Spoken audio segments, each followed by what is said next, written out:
Party के दिग्गज नेता केसी त्यागी ने पार्टी छोड़ने का ऐलान किया है। जी हाँ, केसी त्यागी का ये लेटर हमारे हाथ में है और इस्तीफा पत्र भी जिसे आप कह सकते हैं। बिहार का अभी भी जिक्र होता है। यूपीएससी, पॉलिटिशियंस, क्या उसकी कुछ और पहचान नहीं है या फिर बिहार को कहीं और नहीं होना चाहिए था जहां वो आज भी खड़ा है? एक तो बिहार के विभाजन ने बहुत बुरा बिहार के साथ किया। अभी भी मतलब मेरे शब्द निकलने से पहले कांप रहे हैं कि पार्टी इतनी कमजोर पड़ जाए कि मर्जर की भी संभावना बन जाए। नहीं, मुझे नहीं फिलहाल लगता है। आप नीतीश कुमार के बार बार गठबंधन बदलने को कैसे जस्टिफाई करेंगे? देखिए, राजनीति में जो कंपल्सन्स होते हैं पॉलिटिक्स के, इस अच्छा दूसरा ही दल बदला किसने? इस बात का तो मुझे है दुख कि नीतीश कुमार ने अपने आगे किसी को तैयार नहीं किया। जरूरी नहीं वो जरूरी भी नहीं था, वो दौर भी नहीं था। हम बहुत संकोच थे। अगर अभिभावक कैसे अपने परिवार को छोड़ सकता है ऐसे? नहीं, अब वो उस पर आप मुझसे ज्यादा मत बहस कीजिए। लेकिन क्या सुशासन की सरकार में सिर्फ सड़क, बिजली, साइकिल यही मिलना था बिहार को? नहीं, बिहार देश का पहला राज्य है जहाँ इतना अच्छा महिला सशक्तिकरण। आंदोलन के जरिए आप राजनीति में आए। जी। तब की राजनीति में और आज के दौर की राजनीति में सबसे बड़ा क्या फर्क आपको समझ आता है? नहीं, अब तो व्यवसाय है। नमस्कार, युग चरण देख रहे हैं आप, आपके साथ मैं हूँ रश्मि शर्मा। कहते हैं राजनीति को अगर समझना हो तो सिर्फ घटनाएं काफी नहीं होती हैं, उसके पीछे का इतिहास जानना होता है, समझना होता है, और इसके लिए बात करनी होती है कुछ ऐसे लोगों से जिन्होंने सिर्फ इतिहास को देखा नहीं बल्कि जिया भी। आज हमारे साथ ऐसे ही एक खास मेहमान हैं जो एक चिंतक हैं, वरिष्ठ राजनेता हैं और राजनीतिक विश्लेषक भी, केसी त्यागी जी, जिसे हम किशन चंद त्यागी के नाम से भी जानते हैं। सबसे बड़ी बात यह है कि इन्होंने बिहार की राजनीतिक कई अहम पड़ावों को देखा है, उसके गवाह रहे, साक्षी रहे, और खास तौर पर नीतीश कुमार के एक लंबे अरसे से राजनीतिक साथी भी रहे। सर, सबसे पहले बहुत बहुत स्वागत है आपका। पहले यही पूछना चाहूंगी, लगभग 50 सालों का राजनीतिक सफर। 52 50 कभी लगभग कहा। मैं 9 तो अगस्त कैसे देखते हैं आप इस सफर को, और साथ ही साथ पीछे मुड़कर पलटकर जब आप देखते हैं तो कौन से ऐसे वो पड़ाव नजर आते हैं, समझ आते हैं, जिन्होंने काफी बदलाव लाए आपकी जिंदगी में? नहीं, आपने जो प्रारंभिक संबोधन में कहा है मैं उसी पर शिफ्ट करता हूँ। मैं 9 अगस्त 1974 को विधिवत किसी राजनीतिक दल का सदस्य बना, और वो सदस्यता मैंने ली चौधरी चरण सिंह जी के नेतृत्व वाले लोकदल की। चौधरी साहब उसके अध्यक्ष थे, बीजू पटनायक उसके उपाध्यक्ष थे, पीलू मोदी उसके जनरल सेक्रेटरी थे, चौधरी देवीलाल, कर्पूरी ठाकुर, रवि राय, रामविलास पासवान आदि आदि इसके सक्रिय सदस्यों में से थे। और मेरे 12 प्रेसिडेंट रहे, और सबके साथ मैंने पदाधिकारी के रूप में काम किया है। Chaudhary Charan Singh, Chandrashekhar, Rajnarayan, Karpoori Thakur, H N. Bahuguna, Devilal, V P Singh, S R. Bommai, Mulayam Singh Yadav, George Fernandes, Sharad Yadav और नीतीश कुमार। और मूलतः सभी ये समाजवादी पृष्ठभूमि के हैं, और मैं भी एक सोशलिस्ट एक्टिविस्ट के रूप में मेरी राजनीति में हुई है एंट्री। मैं मार्क्स को पढ़ा, लेनिन को पढ़ा, और ये जो मेरा चित्र है उसमें फिदल कास्त्रो के साथ मैं क्यूबा भी गया हूँ, लेकिन मुझे गांधी जी के दर्शन ने सबसे ज़्यादा प्रभावित किया। और गांधी के अनुयायियों में डॉक्टर राम मनोहर लोहिया, जयप्रकाश नारायण आपके बिहार के, आचार्य नरेंद्र देव, और बाद में चौधरी चरण सिंह और कर्पूरी ठाकुर सत्य और अहिंसा के रास्ते पर अडिग रह करके, और जो वंचित समाज के लोग हैं उनके आंसू पूछना इस आंदोलन की महती भूमिका रही। तो मेरा ज़्यादा समय इन्हीं नेताओं की संगत में और राजनीतिक कार्यकर्ता के रूप में गुजरा। नई पीढ़ी के लोगों में अगर मैं कहूँ तो बिहार में मैं पिछले 52 साल से सक्रिय हूँ, जब जयप्रकाश नारायण के नेतृत्व में आंदोलन चला था। उसमें लालू प्रसाद जी, शरद यादव जी, नीतीश कुमार जी, रामविलास जी, सुशील मोदी जी, रविशंकर प्रसाद जी आदि आदि, शिवानंद तिवारी जी, हाँ, नरेंद्र सिंह जी आपके मुंगेर के, ये सक्रिय लोगों में से थे। फिर आपातकाल लगा, और आपातकाल जिस दिन लगा है 25 जून 1975 को, उस घटनाक्रम का मैं चश्मदीद गवाह हूँ। कम लोग आपको ऐसे मिलेंगे जो उस दिन के हों।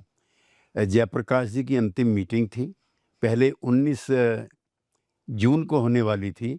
जयप्रकाश जी कलकत्ता में थे और सरकार ऐसी मनमानी करती थी कि उस दिन कलकत्ता से कोई फ्लाइट ही नहीं उड़ी, मीटिंग कैंसिल होगी। फिर वो 25 जून की हुई।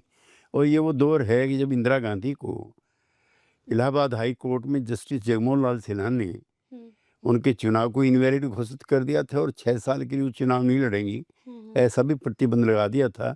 तो समूचा विपक्षी दल उनका इस्तीफा मांगता था, लेकिन वो इस्तीफा देने के लिए तैयार नहीं थी। तो एक बड़ा कार्यक्रम रामलीला मैदान में रखा गया। अपनी पार्टी की तरफ से मैं भी उस समय मंच पर मौजूद था, जो मैं बड़ा सौभाग्यशाली अपने को मानता हूँ, क्योंकि उस दिन ही आपातकाल लग गया था। और जनसंघ के एक बड़े नेता थे मदन लाल खुराना, उस मीटिंग को कन्वीन कर रहे थे। जयप्रकाश जी के भाषण की अंतिम 2 लाइन है कि ये सरकार असंवैधानिक है, लिहाजा इस सरकार का कोई भी कानून मानने के लिए आप स्वतंत्र नहीं है, बाध्य नहीं है, और लिहाजा मैं आपसे कहना चाहता हूँ कि आप इसके कानूनों को डिफाई करो। और यही मैं अर्धसैनिक बलों से और सेना के लोगों सुरक्षा ने जो कर्मी उनसे कहना चाहता हूँ, इस सरकार का कोई गलत कानून ना माने।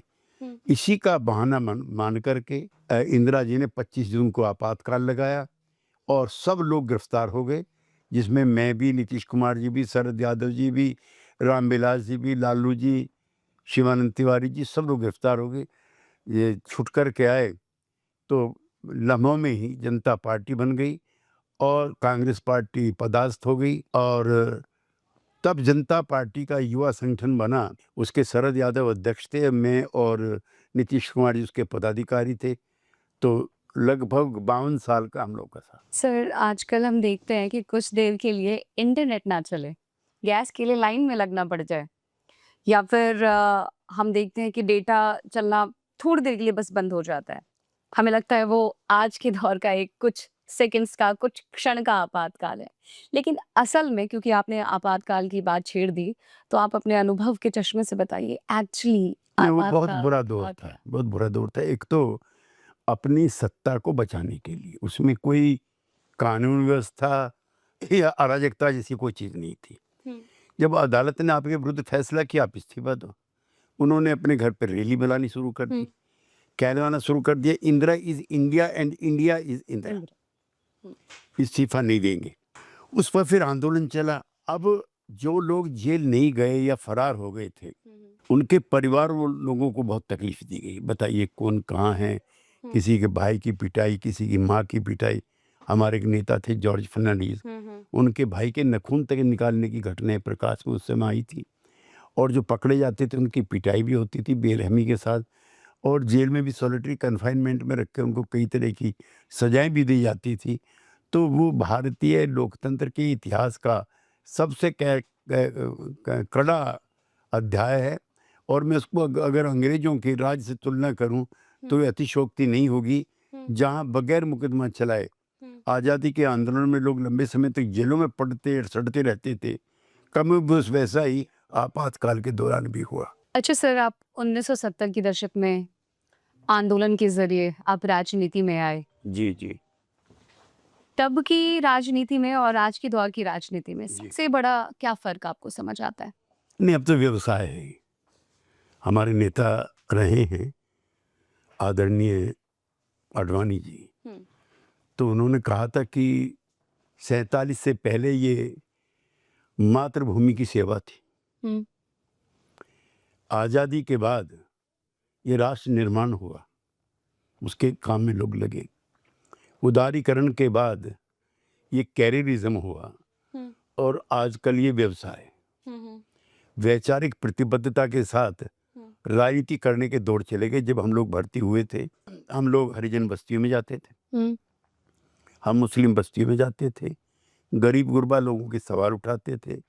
पार्टी में पद नहीं मिलता था अगर सरकार का विरोध करते हुए आप गिरफ्तार ना हुए हो या जेल ना गए हो। जेल जाना उस समय एक सर्टिफिकेट था आपकी सद चलने का कि आप अच्छे आदमी हैं। टिकट उसी आधार पर एमएलए एमपी के बंटते थे। अब तो टिकट भी कैसे कहाँ किस तरह से बंटते हैं वो भी किसी को पता नहीं लगता। और प्रतिबद्ध कमिटेड पॉलिटिकल वर्कर्स का स्थान अवसरवादी, गैर जिम्मेदार और टहलते हुए जो पॉलिटिक्स करते हैं उन्होंने ले लिया। तो उस दौर से अब की तुलना मत करो, वो बहुत अच्छा गोल्डन पीरियड था। मैं तो जब संसद में पहली बार आया, चंद्रशेखर जी थे, अटल जी थे, आडवाणी जी थे, वीपी सिंह थे, सामने राजीव गांधी थे, सोमनाथ चटर्जी थे, इंद्रजीत गुप्ता थे, राजमाता सिंधिया थी, किस किस के नाम शरद यादव थे, रामविलास पासवान थे, नीतीश कुमार थे, मैं भी था उस संसद में। और ये सब लोग अपने अपने इलाकों में, क्षेत्रों में संघर्ष करके, तकलीफ उठा के, जनता के सवालों को लामबंद करके संसद में पहुंचे थे। अब तो जिसकी जेब गर्म है कोई भी पहुंच सकता है। जब हापुड़ से चुनाव जीत कर आप लोकतंत्र के मंदिर पहुंचे, पहला दिन जब उस मंदिर में आप कदम रख रहे थे तो कैसा महसूस हुआ? नहीं, हमें उम्मीद नहीं थी कि हम कभी संसद में भी जाएंगे, क्योंकि इंदिरा गांधी कांग्रेस पार्टी बहुत मजबूत थी। यद्यपि हमारे इलाके में जो लोकदल था ऑफ चौधरी चरण सिंह, वो कांग्रेस की टक्कर का दल था। और हमारी उम्र भी कम थी, हमें तो 34-35 साल की उम्र में टिकट मिल गया था।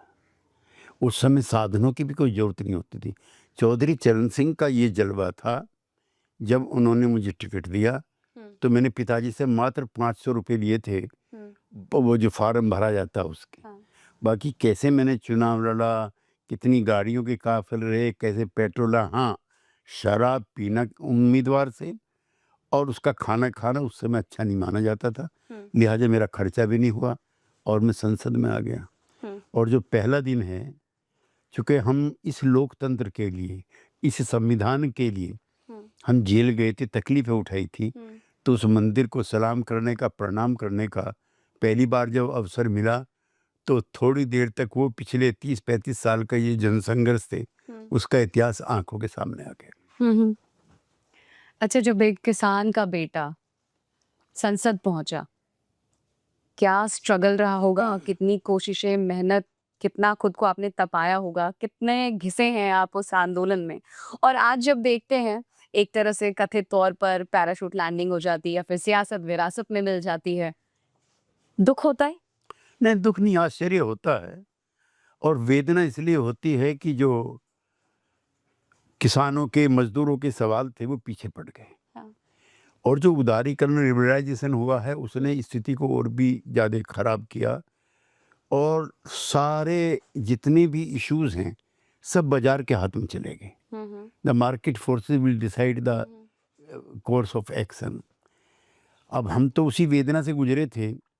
हमारे पिताजी जब गेहूं और लेकर के जाते थे मंडी में, किस तरह से उनको हुक्का दे के बराबर में बैठाया जाता था और आधा घंटे बाद आरती बोलता था कि आज 15 रुपये मन के हिसाब से आपका अनाज बिकना है, बेचना है कि नहीं बेचना है। ये हमारी इच्छा नहीं थी। उन बुरे दिनों को मैंने अपनी आंखों से देखा, अपने पिता की मेहनत। तीनों मौसमों में हमारे जो पुरखे थे वो काम करते थे, जाड़ों में, गर्मी में, बरसात में।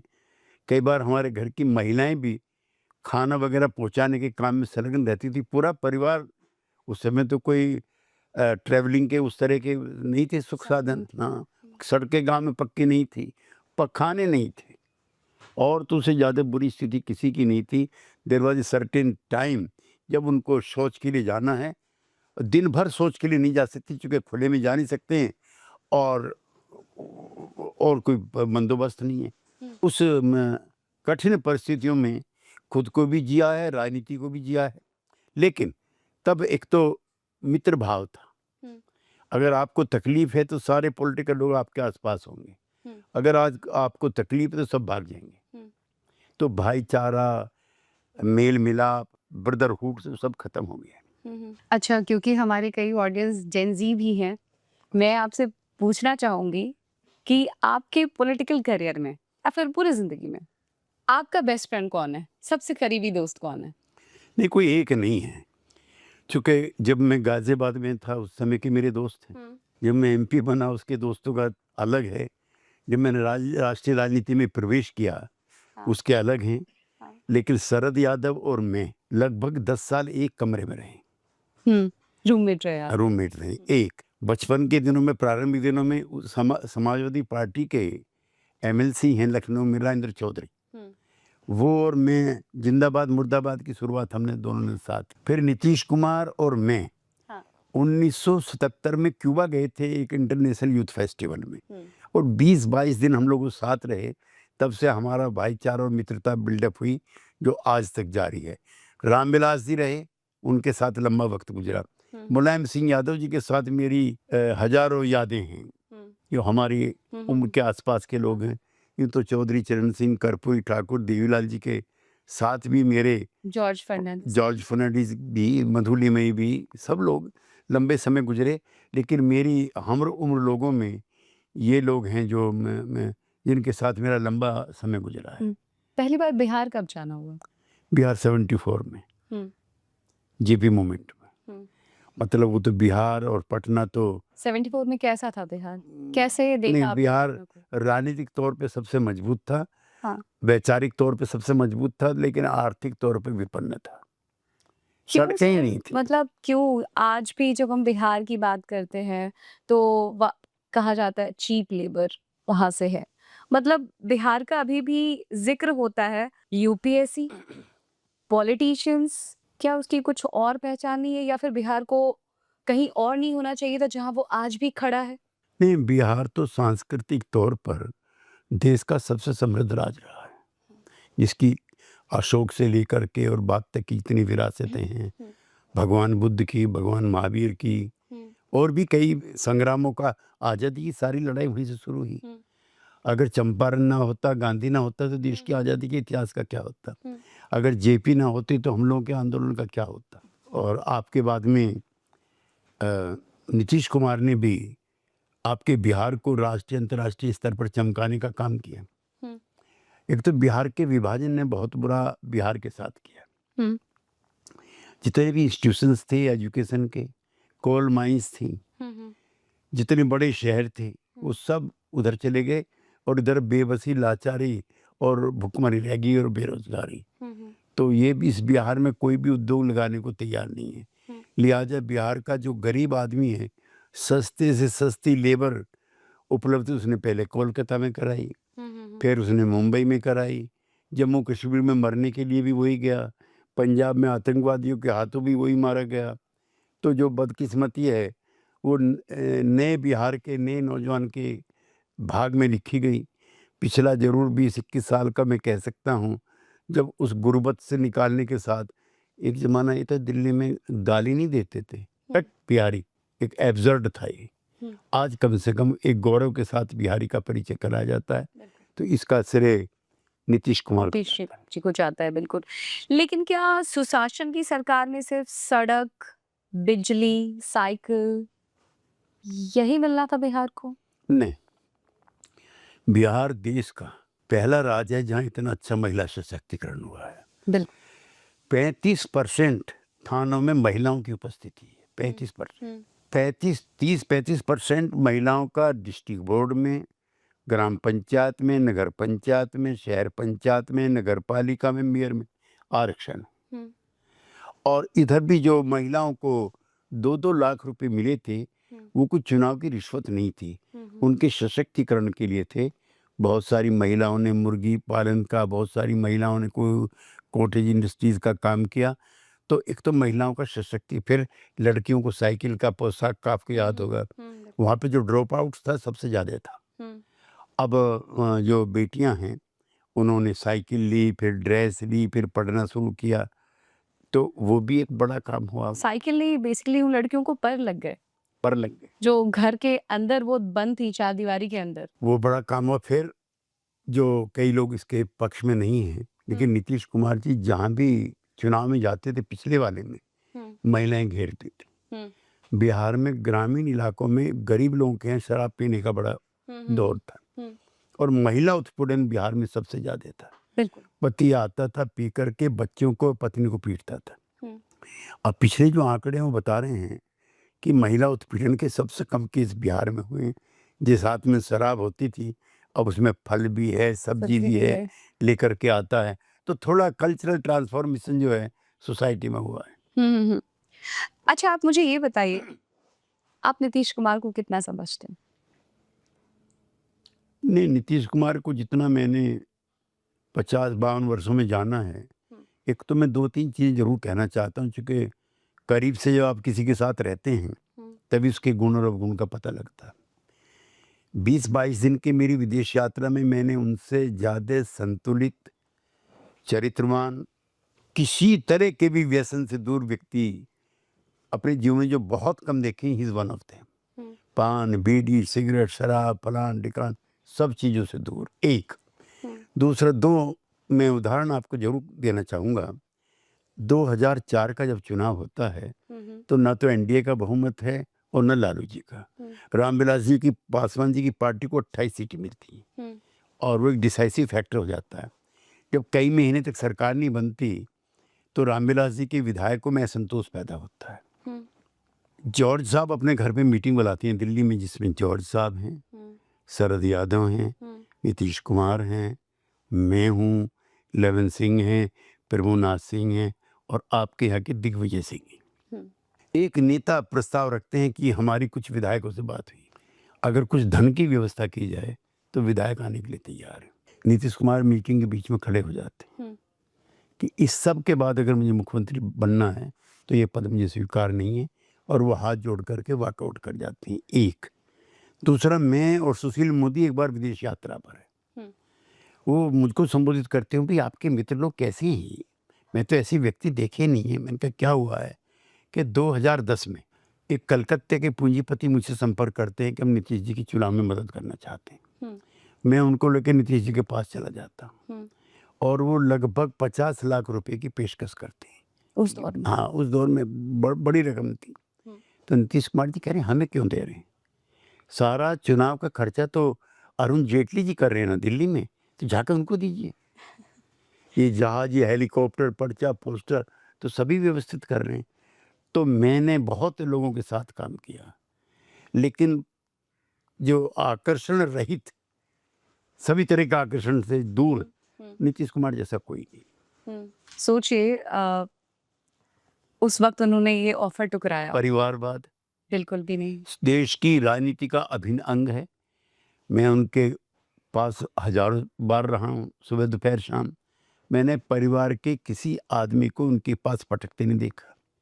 आज उनके बेटे को लेकर कई तरह की चर्चाएं हैं, लेकिन मुख्यमंत्री होते हुए, दिल्ली में मंत्री होते हुए मैंने निशांत को उनके पास कभी नहीं देखा। अब तो कई लोग किस तरह के। दूसरा, जातिवाद। आप याद करो 2004 का बिहार हमें कैसा मिला था, कास्ट फेडरेशंस बनी हुई थी। लालू जी ने फला जाति को फला जाति से लड़ा दिया, उस जाति के गिरोह ने चुनाव में कब्जा कर लिया और 100, 150, 200 आदमी हर चुनाव में मारे जाते थे बूथ कैप्चरिंग करने के इसमें। आज कितनी शांतिपूर्वक तरीके से चुनाव होते हैं। एडमिनिस्ट्रेटिव रीशेपिंग, जाति का आधार पर आप कुछ नहीं निर्णय करा सकते हैं। तो नूतन नवीन बिहार बनाने का प्रयास उस आदमी ने किया, उसके लिए वो इतिहास में दर्ज हो गए। क्योंकि आपने एक लंबा वक्त बिताया है नीतीश कुमार के साथ, सिर्फ राजनीतिक संबंध नहीं है, काफी करीब रहे आप। अब मैं उसी सवाल पे आ रही हूँ, मतलब मुझे खुद में, मैं क्योंकि बिहार से हूँ, पत्रकार भी हूँ, मुझे ये सवाल बहुत भारी लग रहा है आपसे पूछना। बहुत आसान है, बहुत मामूली सा सवाल है, लेकिन एक बिहारी होने के नाते बहुत भारी मन से बोल रही हूँ। नीतीश कुमार का यूं जाना राज्यसभा 5 सालों का वादा था, हर स्लोगन में यही था, 25 से 30 फिर से नीतीश। तो फिर क्या ये वादा खिलाफी नहीं है जनता के साथ? मेरे सेंटिमेंट भी कमोबेश आपकी जैसे हैं। मैंने लोगों को रोते बिलखते देखा है। मैंने वो वेदना बिहारियों की महसूस की है जब वो ठगा सा महसूस होते हैं। नीतीश नहीं है तो कैसा होगा हम लोगों का भविष्य, कैसा होगा बिहार, सोच भी नहीं पाते। इस बात को लेके सोचते नहीं है। लेकिन हर चीज़ का एक वक्त होता है।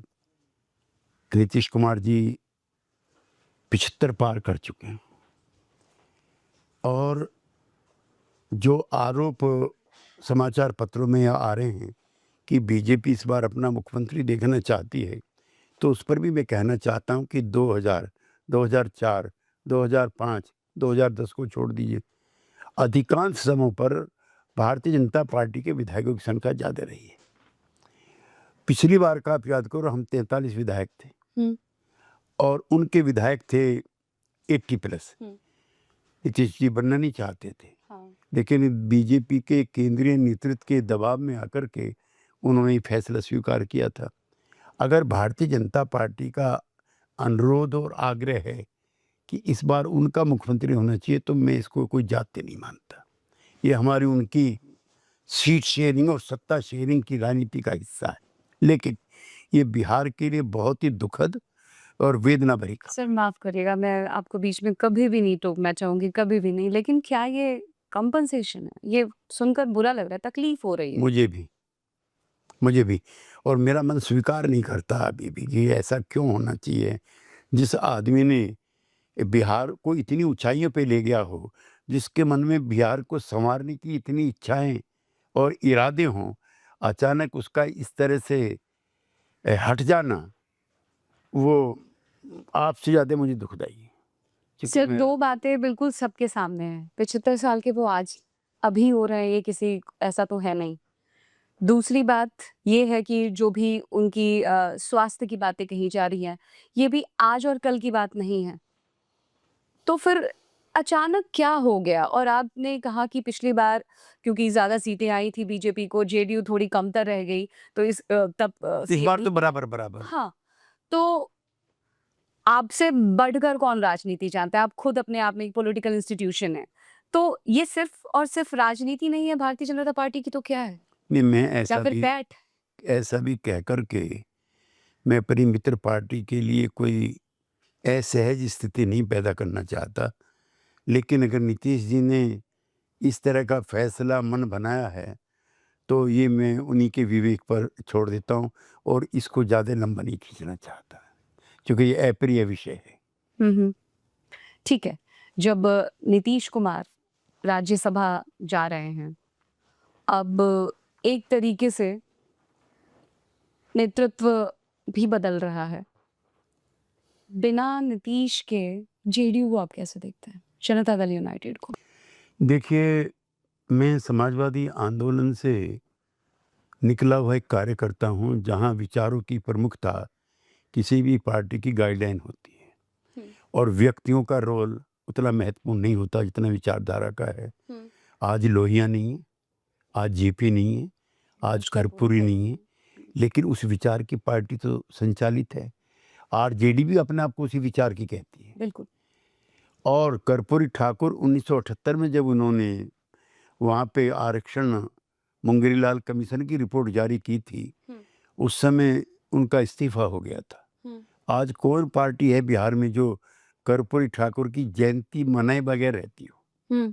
कांग्रेस, बीजेपी, कम्युनिस्ट, कोई बचा नहीं है। वही स्थिति कमोबेश में नीतीश जी की मानता हूँ। नीतीश जी मुख्यमंत्री रहें न रहें, नीतीश जी दिल्ली रहें, पटना रहें, एक लकीर जो उन्होंने विचार की खींच दी है, वो गाइडलाइन रहेगी और नीतीश का स्थान ना कोई व्यक्ति ले सकता है, ना व्यक्तियों का समूह ले सकता है। वो इन सब चीज़ों से ऊपर उठे हुए। बिल्कुल। लेकिन एक बात तो ईमानदारी से आप भी मानते होंगे ना, क्योंकि लकीर तो उन्होंने खींच दी, उसी समाजवाद की लकीर पे आगे बढ़ते रहे। बट आज के जमाने में, इस दौर में उस लकीर को आगे ले जाने वाला कौन है? नहीं, कोई व्यक्ति नहीं है, लेकिन जो वहाँ की पार्टी के कार्यकर्ता, पार्टी का नेतृत्व अगर उनके सुपुत्र में उनकी छवि देखता है, तो मैं उसको परिवारवादी कह कर के इसलिए रिजेक्ट नहीं करता क्योंकि ये पद का सर्जन नीतीश कुमार ने नहीं उनके लिए कभी किया था। बिल्कुल। अगर वो राष्ट्रीय राजनीति में रहते हुए, बिहार में मुख्यमंत्री रहते हुए 21 साल तक, मैंने उनके परिवार का कोई आदमी के बराबर में बैठे नहीं देखा कभी। इसलिए निशांत को जो लाने का कैंपेन निशांत है, और पार्टी के सभी नेता और कार्यकर्ता, मुझे तो लगता भी जिस तरह की मैं खबरें देख रहा हूँ, सुन रहा हूँ, वो चाहते हैं कि उसका प्रवेश हो। और बाकी मैं इतिहास पर, समय पर और निशांत की काबिलियत पर छोड़ देता हूँ कि पार्टी को एकत्रित रखते हुए, उसका पैनापन बरकरार रखते हुए, वो किस सीमा तक इसको लेके जाएंगे, इसका इतिहास ही फैसला करेगा। मेरी भी उसके लिए शुभकामनाएं। फिलहाल आपकी समझ और अनुभव क्या कह रहा है? पूछना हो सकता नहीं, है अनुभव और काफी- समझ जो है हमारी परिवारों के बारे में, हम तो उन लोगों में से हैं जिन्होंने लोकतंत्र के लिए राजशाही से लड़ते देखा है, सामंतवाद से लड़ते देखा है, और यूरोप में तो कई अवसरों पर लोकतंत्र की लड़ाई चर्च के धर्म के खिलाफ भी हुई। तो चाहे लोहिया हो, जेपी हो, मैं कर्पूरी ठाकुर का आपको बताता हूँ, 1984 की बात है। हमारे जो पार्टी के अध्यक्ष थे बिहार के, उन्होंने पूरी लिस्ट तैयार कर ली उम्मीदवारों की, और एक नाम छोड़ दिया था। तो कर्पूरी जी ने अध्यक्ष से पूछा, वो जीवित हैं अध्यक्ष अभी भी, बेगूसराय के एमपी रहे हैं, कि ये नाम किसने छोड़ दिया? तो उनका रामनाथ ठाकुर को टिकट देंगे। कर्पूरी ठाकुर खड़े हो जाते हैं कि फिर हम चुनाव नहीं लड़ेंगे। तो हमारे पुरखों की जो परंपराएं, विरासत है, वो इस प्रकार की रही हैं। और फिर अपने बेटे का जब नाम कटवा दिया उन्होंने, उसके बाद उन्होंने चुनाव लड़ा। तो नीतीश कुमार के मन का फैसला है या पार्टी ने ये फैसला किया है, ये तो इतिहास बताएगा। अब बाकी निशांत की काबिलियत के ऊपर भी काफ़ी चीज़ें तय करेंगे, लेकिन सारे उत्तराधिकारी काबिल साबित हों, सफल हों, तो आपके सामने से दर्जनों उदाहरण इस समय मौजूद हैं। बिल्कुल। लेकिन आपकी कोई चॉइस है? आपको क्या लगता है, बीजेपी से मुख्यमंत्री बनना चाहिए या फिर जेडीयू? नहीं, मैं तो जेडीयू का ही चाहूँगा, चूँकि मेरी ज़िंदगी के ये 52 साल समाजवादी पार्टी, लोकदल और जनता दल में गुजरे हैं। लेकिन पार्टी का कई तरह के पॉलिटिकल कंपल्सन्स होते हैं। तो उसमें अगर बिहार की जेडीयू और बीजेपी मिलकर के कोई फैसला करते हैं, तो एक कार्यकर्ता के रूप में जो वो सर्वधारी होगा। निशांत से मिले आप? कई मर्तबा। बातचीत हुई है? नहीं, मेरी कोई लंबी उस तरह की बातचीत नहीं, खाली नमस्ते, प्रणाम और अभिवादन, बस। अपने पिता से किसी भी तरीके से रिजेंबल करते हैं? नहीं, नीतीश कुमार जैसा कोई नहीं हो सकता। कोई अगर राहुल गांधी की जवाहरलाल से तुलना करने लगे, ये वैसा ही है। नीतीश जैसा कोई नहीं। बिहार के लोगों को कैसे कन्विंस करेंगे नीतीश जैसा कोई नहीं?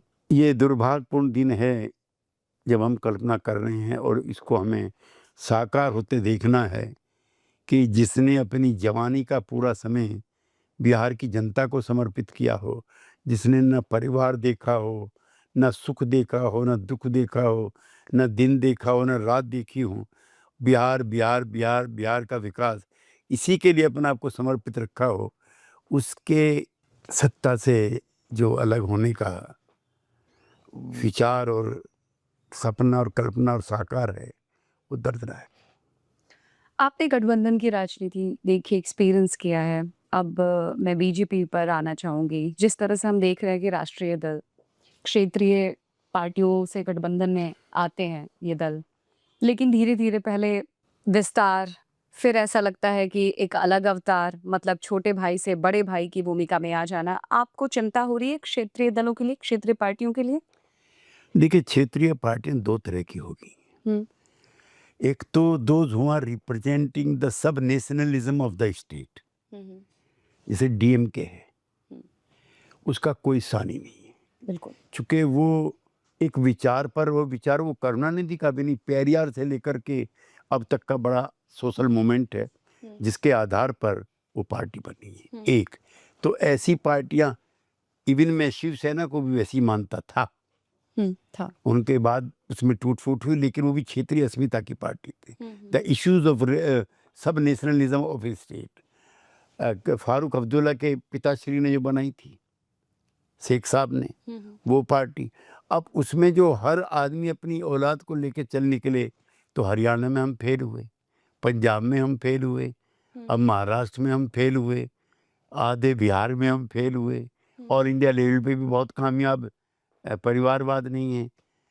तो क्षेत्रीय पार्टियों की ये दिक्कत होगी है कि जब राष्ट्रीय महत्व के सवाल और जब राष्ट्रवाद की बयार बहती है, तो उसमें वो सवाल छोटे पड़ जाते हैं। तो राष्ट्रीय महत्व की बयार बहलाने में, कामयाब चलाने में क्षेत्रीय दल नहीं उतने कामयाब होते। हाँ, रीजनल इश्यूज़ पे, चाहे लैंग्वेज का हो, चाहे सीमा का हो, चाहे और कोई स्थानीय अस्मिता के सवाल हो, उन पर वो ज़रूर जनमानस को आंदोलित कर लेते हैं। लेकिन उत्तर भारत में उत्तर भारतीयों का मन डिफरेंट है। वो राष्ट्रवाद के उस प्रभाव को कमज़ोर होते नहीं देखना चाहते, इसलिए लंबे समय तक कांग्रेस, इसलिए लंबे समय तक बीजेपी संचालित कर रही है राजनीति। ये बहुत बड़ा स्टेटमेंट होगा जेडीयू के लिए, बिना नीतीश के जनता दल यूनाइटेड होगा। कैसा होगा सोचना भी बड़ा मुश्किल लग रहा है।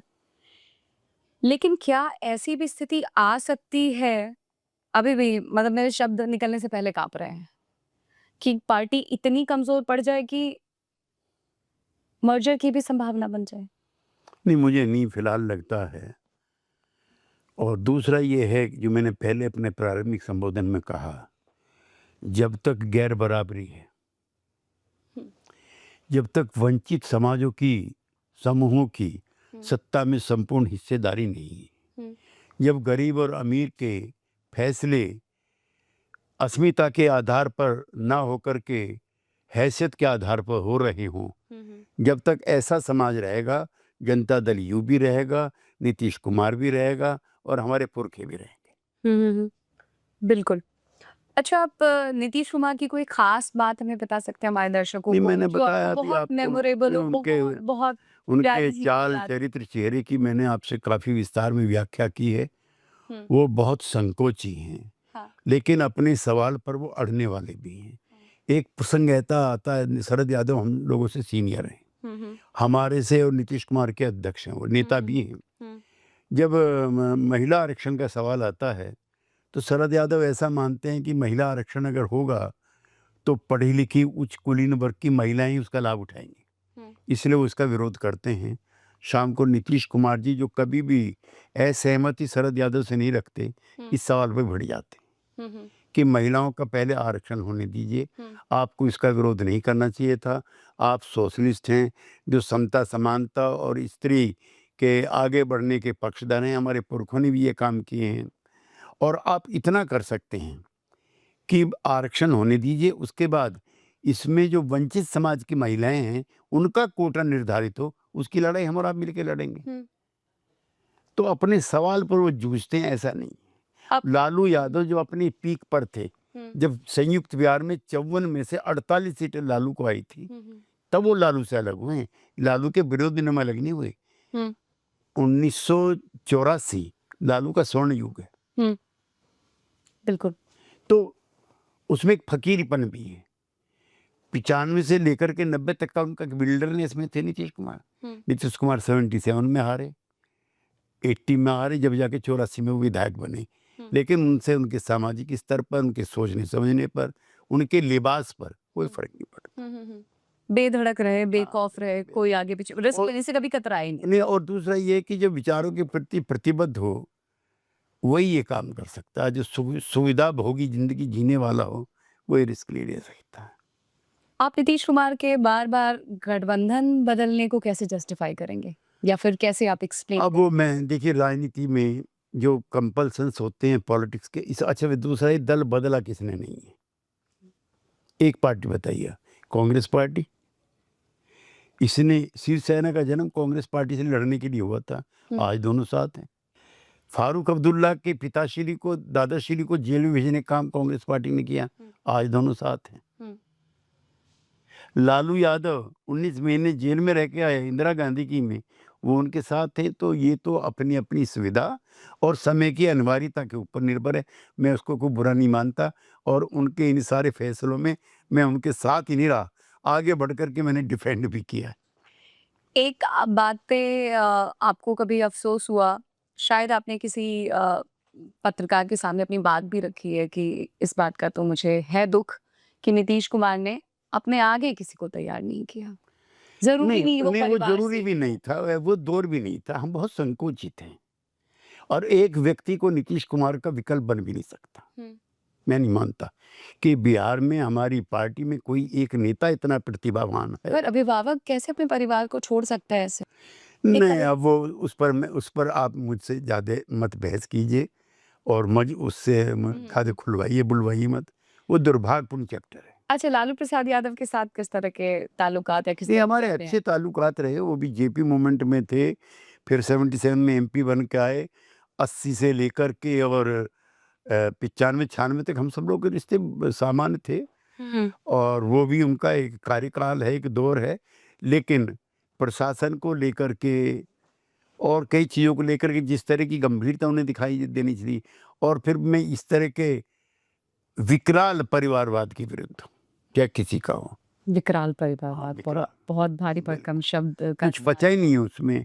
बेटा है, बेटियां हैं, दामाद है, साले हैं, सालियां हैं, टू मच। सत्ता जनता हमें अपनी सेवा कराने के लिए देती है, अपने परिवार के इकोनॉमिक एसेट्स बढ़ाने के लिए नहीं देती। धन्यवाद। आपने तो थोड़ी देर पहले कह ही दिया कि ये व्यवसाय बन चुका है।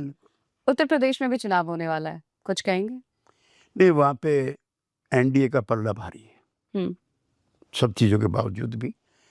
हालांकि ये तीसरा अवसर होगा, इतना लंबा कार्यकाल आमतौर पर नेताओं के रहते नहीं है, इनकम्बेंसी होती है।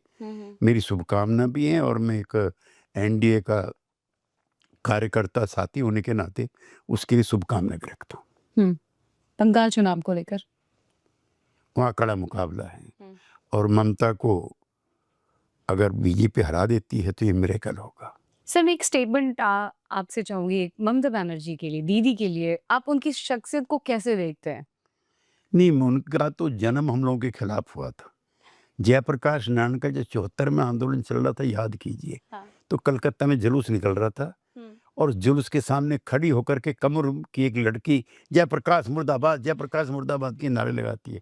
मैं उस ममता को जानता हूँ। फिर हम संसद में भी बाहर भी साथ रहे, नीतीश जी के यहाँ पटना में भी कई बार उनका आना जाना। अड़ियल तो है। मतलब एक महिला होने के नाते राजनीति में जिस तरीके से वो कड़े मुकाबले लगातार दे रही है, डटी हुई है। हम जो सोशलिस्ट हैं ना, हाँ। वो बड़े भारी महिला समर्थक हैं। हाँ। हमारी आदर्श द्रौपदी है, सीता नहीं है। जब द्रौपदी को अनड्रेस्ड किया जाता है, वो कसम खाती है कि मैं धरती पे एक पुरुष जिंदा नहीं छोड़ना। वो संकोच ही नहीं है। सीता लोकलाज में है, सावित्री पति की रक्षा के लिए मरने कटने को तैयार है, लेकिन अपने अपमान का बदला लेने के मामले में जो द्रौपदी है, उस द्रौपदी को हमारा सलाम है, हम उसके प्रशंसक हैं। समाजवादी राजनीति का भविष्य क्या देख रहे हैं आप? राष्ट्रीय स्तर पर, अंतर्राष्ट्रीय स्तर पर जिस तरह की वैश्विक शक्तियों का कब्जा हुआ है, बाजार की ताकतों ने जिस तरह से संपूर्ण परिदृश्य बदल दिया है, अभी तो बहुत चुनौतियां हैं। अंतर्राष्ट्रीय स्तर पर तो समाजवाद कमजोर ही नहीं बल्कि फेल हो गया है और भारत में भी इतनी टुकड़े इस आंदोलन के हुए हैं, नीतीश उसका आखिरी पिलर है। आखिरी बहुत बहुत पेनफुल स्टेटमेंट है ये। सर, आजकल एप्स्टीन फाइल्स की चर्चा बहुत हो रही है। मैं हमारा कोई डिटेल में नहीं जाऊंगी, आपसे ही जुड़ा हुआ सवाल है। क्या आपको लगता है जियोपॉलिटिक्स में इस तरह से पावर, पैसा, इन्फ्लुएंस ये लोकतंत्र के लिए चिंता का विषय है? लोकतंत्र के लिए भी है, सुचिता के लिए भी है और राष्ट्रीय सुरक्षा के लिए भी है। बिल्कुल। और हमारी देखिए गांधी जी के को नेतृत्व को हम मानते हैं। इसकी सारी किताब खुली किताब की तरह से थी, कोई सा पन्ना निकाल लो। अब ये जो विलासतापूर्ण और वैभवतापूर्ण जो जिंदगी नेताओं की शुरू हुई है, इसमें स्टीन होने हैं और क्या करते हैं। अब ये अंतर्राष्ट्रीय स्तर पर जो जासूसी के नए नए उपकरण चले हैं, तो किसी सिस्टम को ब्लैकमेल करने का, किसी नेतृत्व को ब्लैकमेल करके उसका दुरुपयोग करने का ये अंतर है। ये पहले कभी हम सुना करते थे कि इस तरीके से कोई विष कन्याएं हो गई हैं, ये हो गई हैं, वो तो कहानियाँ थी। अभी तो अस्तित्व में सब आ गया, लेकिन थैंक गॉड समाजवादी आंदोलन का कोई नेता इसमें पहले कहानियां थी, अब किरदार सामने आ रहे हैं। किरदार हो गई। उधर अमेरिका इसराइल ईरान युद्ध को का असर देखिए यहाँ भी अब दिख रहा है। नहीं, उसमें तो मैं हम्म। अमेरिका के ट्रंप के जाति के खिलाफ हूँ।